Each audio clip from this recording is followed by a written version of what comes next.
వచ్చే సంవత్సరం నుంచి అమెరికా వీసా ఛార్జీలు భారీగా పెరగబోతున్నాయి. సెక్యూరిటీ డిపాజిట్ రూపంలో $250 అదనంగా చెల్లించాల్సి ఉంటుంది.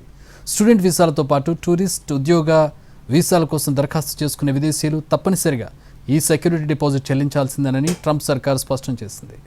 ట్రంప్ బిగ్ బ్యూటిఫుల్ చట్టం భారతీయుల నెత్తిన బిగ్ బర్డెన్ గా మారనుంది. ఉద్యోగ, విద్యార్థి, పర్యాటక, వ్యాపార, ఎక్స్చేంజ్ వీసాలపై అమెరికా వెళ్లే వారిపై వచ్చే ఏడాది నుంచి మరింత భారం పడనుంది. ఇంటిగ్రిటీ ఫీ కింద అదనంగా $250 వసూలు చేయాలని అమెరికా సర్కార్ నిర్ణయించింది.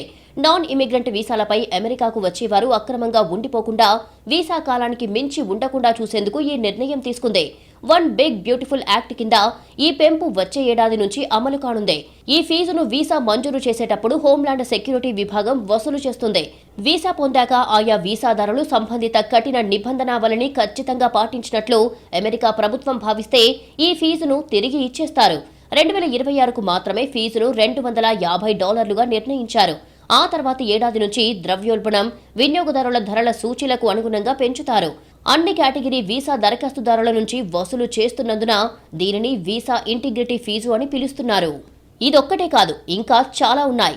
I-94 surcharge $24, electronic system for travel authorization $13, electronic visa update system కింద $30 వసూలు చేస్తారు. అవి కూడా కలుపుకుంటే వీసా ఛార్జెస్ మరింత భారంగా మారనున్నాయి. ప్రస్తుతం అమెరికాకు టూరిస్ట్ లేదంటే బిజినెస్ వీసాపై వెళ్లాలంటే ఛార్జీల కింద $185 వసూలు చేస్తున్నారు.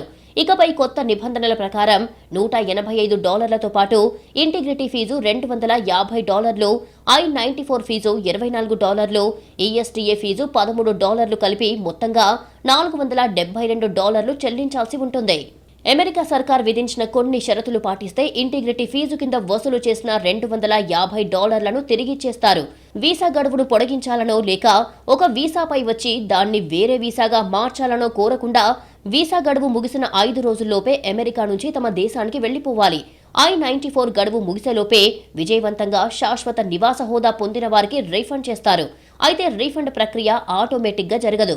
అన్ని ఆధారాలతో దరఖాస్తు చేసుకుంటే అధికారులు పరిశీలించి డబ్బు తిరిగిస్తారు. ఈ షరతులను పాటించని వారు చెల్లించిన డబ్బు నేరుగా అమెరికా ట్రెజరీలోని జనరల్ ఫండ్కు చేరుతుంది.